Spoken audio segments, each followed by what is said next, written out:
So who is Seacret? Before you could understand the magnitude of that question, we must first make sure you understand the timing of where you sit right now. This world that you have been born into has gone through some interesting transitions over the last few centuries. The mid-18th century gave rise to the industrial age as we became producers, manufacturers, developers, builders. And in order to do so, laborers were needed. The 19th century gave rise to big business, corporations, as the expanding population started to grow and the quality of life was starting to increase. And so the system was developed. Perhaps it was taught to you just like it was taught to me. Go to school, get good grades, get into university, graduate, and go find a good job. And the plan was to work 40 hours a week for 40 years of our lives, to retire and live out our golden years. But throughout history, events have happened that have made it difficult for people to survive inside of that system. And if the plan that has been indoctrinated into us for so long is working so well, then why is it 95% of the population by age 65 is dependent on friends, family, and the federal government for basic needs like food, clothing, and shelter? Makes you think, doesn't it? When this information presented itself to me, the question I was asking myself was, how do you get to the top 5%? How do I separate myself from the masses? As I started educating myself on the subject of finances, I found many ways to make a living and even a few ways to make a fortune. You can become self-employed if you have a skill set that the market values. You can start a business if you have the right idea and capital. You can purchase a franchise, an already proven system that works. The challenge for me is my skill sets didn't pay well in the marketplace, nor did I have the capital to start a business or purchase a franchise. So now what? Do I just settle for the mediocrity of a 9-to-5? In the midst of all of this comes the greatest transition in the history of mankind as we move from the industrial age into the information age. Anything you've ever wanted to know is now just a click away.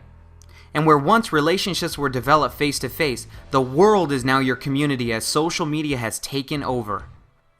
If Facebook were a country, it'd be the third largest in the world, with 1 out of every 9 people with an account. YouTube has 490 million unique visitors that visit every month that watch 2.9 billion hours of videos. And Twitter is adding 500,000 users and sending 190 million tweets per day.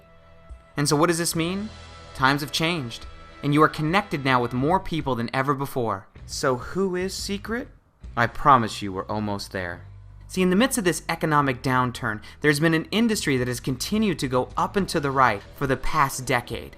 An industry that has attracted the likes of over 70 million people worldwide, even billionaires like Donald Trump, Warren Buffett, Richard Branson, and even former US President Bill Clinton. Best-selling author Robert Kiyosaki calls it the business of the 21st century. What is it? It's the $100 billion worldwide industry of relationship marketing. So who are the players in this word-of-mouth business and what are they offering? Let's take a look at the $1 billion club. Avon, Amway, Jafra, Herbalife, Mary Kay, Prime America, Tupperware, Forever Living, Oriflame, Natura, and Nu Skin. Take a look at what 10 of the 11 billion-dollar companies all have in common.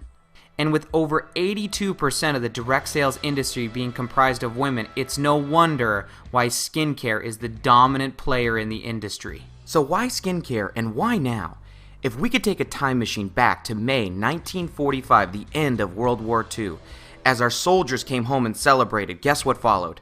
That's right, babies, and lots of them. And over the next handful of years, these 70 million children, known as the baby boomers, would impact the buying decisions of this country for the rest of their lives. Companies that marketed their products to this group ultimately positioned themselves for massive profits. During the 50s, as infants and toddlers, companies such as Huggies, Pampers, Hasbro, Gerber became household names. During the 60s, as teenagers now, we saw Burger King, Pizza Hut, and McDonald's explode. During the 70s, as young adults now, anxious to get on the road, companies like GM, Chevrolet, and Ford couldn't keep cars on the lot. And in the 80s, as they moved out and started their own families, homes were required where Remax and Coldwell Banker were there to fill the need. And in the 90s, where development and home improvement was the name of the game, KB Homes and Home Depot cleaned up. And as we hit the 21st century, companies like Freddie Mac and Fannie Mae became the talk of the business community. And that brings us to today, where 2011 strikes the year the first of the baby boomers turned 65 years old. And here's what's crazy. Every day, 10,000 baby boomers turn 65 years old for the next 19 years. So what should that mean to you? Perhaps Mark Twain said it best when he said the key to success is simple. Find out where everyone else is going and get there first. So if this industry is the place to be in the information age and skincare is the dominant player in the industry, which company do I pick? I'm sure you'd agree, had you got started with any of those companies before they were billion-dollar corporations, worked hard and rode the wave, you would have been in a very different place today. So what are the elements that are required to develop the perfect company? Non-Me Too products that someone can't just buy from any store. A massive market.